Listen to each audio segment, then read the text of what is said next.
Hello बच्चों, बहुत बहुत गुड मॉर्निंग सभी बच्चों को, सभी प्यारे प्यारे मेरे स्टूडेंट्स को जो शायद इस समय अभी पढ़ाई कर रहे होंगे, अपने आज के एग्जाम का रिवीजन कर रहे होंगे।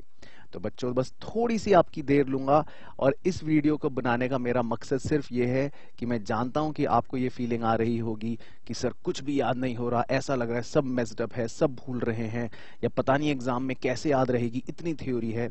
तो बच्चों मैं आपके साथ कुछ छोटी सी बातें डिस्कस करने आया हूं। आपको एग्जाम से पहले बेस्ट विशेस तो कहना ही कहना है, लेकिन साथ ही साथ कुछ जरूरी बातें भी आपको बताता हूं।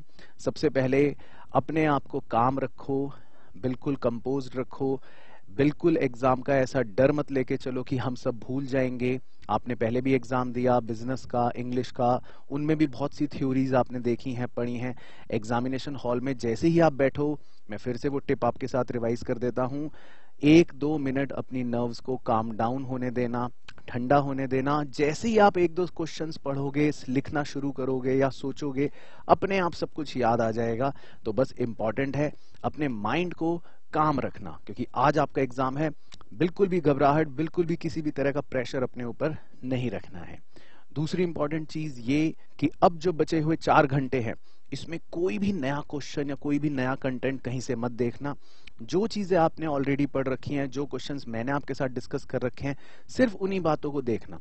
उन्हीं को रिपीटेटिवली देखते रहोगे तो आपके माइंड में ऑटोमेटिक एक इमेज बन जाएगी। पेज नंबर्स, पेज का लोकेशन, सब कुछ एक प्रिंट की तरह छप जाएगा दिमाग में, ताकि जब एग्जाम में कोई क्वेश्चन आएगा तो आपको वो पेज, वो प्रिंट याद आ जाएगा कि ये टॉपिक मैंने यहाँ पे पढ़ा था। तो अब कुछ भी आपको नया नहीं देखना। तीसरी इंपॉर्टेंट बात, अभी आप रिवीजन कर ही रहे होंगे और लास्ट में 2-3 घंटों में करोगे, कोशिश ये करना कि उसमें इंडियन इकोनॉमी के रिवीजन को बाद में करना, मैक्रो का रिवीजन पहले कर लेना, क्योंकि इंडियन इकोनॉमी की एक तो वेटेज ज्यादा है और उसमें चीजें भी ज्यादा है। तो जितनी हैवी वाली चीजें आप लास्ट में पढ़ोगे एग्जाम से जस्ट 1-2 घंटा पहले, तो आपके माइंड में वो काफी हद तक रिटेन्ड रहेंगी और जैसे ही आप एग्जाम में उसका कोई भी क्वेश्चन देखोगे, फटाफट से आप सही आंसर मार्क कर लोगे। चौथी बात जो आपको ध्यान रखनी है और जो बड़ी इंपॉर्टेंट है, खासकर रीजन असर्शन वाले क्वेश्चंस के लिए, वो ये कि हर क्वेश्चन को पूरा एंड तक ध्यान से पढ़ना, क्योंकि रीजन असर्शन के क्वेश्चन में या किसी और तरह के क्वेश्चन में वो थोड़ा सा ट्विस्ट कर देता है लैंग्वेज को लास्ट में। इस बात का विशेष ध्यान रखना आप, खासकर अपने आज के एग्जाम में, क्योंकि इकोनॉमिक्स में क्वेश्चंस को घुमाने के लिए सिर्फ एक शब्द इधर उधर करना पड़ता है, मीनिंग चेंज हो जाते हैं, आंसर चेंज हो जाते हैं। तो आज आप ये ध्यान रखना, टाइम की आपको कमी नहीं रहेगी, ऐसा नहीं है कि पेपर छूट जाएगा। तो आराम से क्वेश्चंस पढ़ना, मीनिंग इंटरप्रेट करके ही सही ऑप्शन को टिक करना।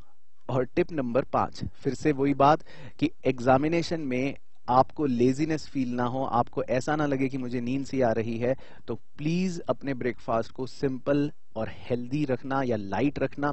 ज्यादा लिक्विड का कंजम्पशन भी मत करना। जितना आप सिंपल और लाइट ब्रेकफास्ट करके जाओगे, उतना आपका माइंड एक्टिव रहेगा, बॉडी एक्टिव रहेगी और पेपर करने में आपको आसानी मिलेगी। तो ये था बच्चों मेरी तरफ से एक छोटा सा मॉर्निंग डोज। आई होप आपका एग्जाम आज इकोनॉमिक्स का बहुत अच्छा हो, आपको सारे क्वेश्चंस ऐसे लगे कि बहुत आसान है और बहुत सिंपल तरीके से आप सारे क्वेश्चंस का सही आंसर कर पाओ। मेरी तरफ से बहुत बहुत आपको best wishes, blessings, and I hope कि आप जब एग्जाम के बाद मुझे बताओ कि पेपर कैसा हुआ, तो सब बच्चों के एक जैसे कमेंट आए कि सर पेपर बहुत अच्छा हुआ और हमारे फुल में से फुल मार्क्स आएंगे।